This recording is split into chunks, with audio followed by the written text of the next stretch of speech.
But everybody was saying that Mr. Johnson's aim was actually a crash out. Because inevitably we're in a situation where people, rightly the point has been made, are very tough. It's pretty clear that this deal is not going to be concluded by Saturday. And so one of our concerns is that the length of any extension, if we ask for it, obviously it's up to the EU whether it grants it, and the member states, but our concern is to make sure that in granting it, they fully understand that it needs to be long enough to enable the United Kingdom to resolve the issues which any deal are going to give rise to.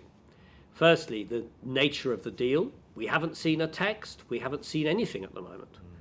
The question as to whether the deal is acceptable, the question as to whether the deal might only be acceptable if it is put back to the public in a second referendum, which is my preferred option in any event if the deal is passingly acceptable, and whether there are the opportunity for the House to express its view in a way which isn't rushed.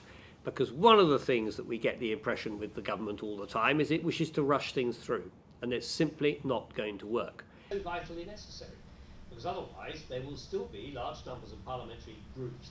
We are all very tired, and I think that we can fully understand why EU countries should be very frustrated with the United Kingdom in being unable to come to a conclusion of this matter.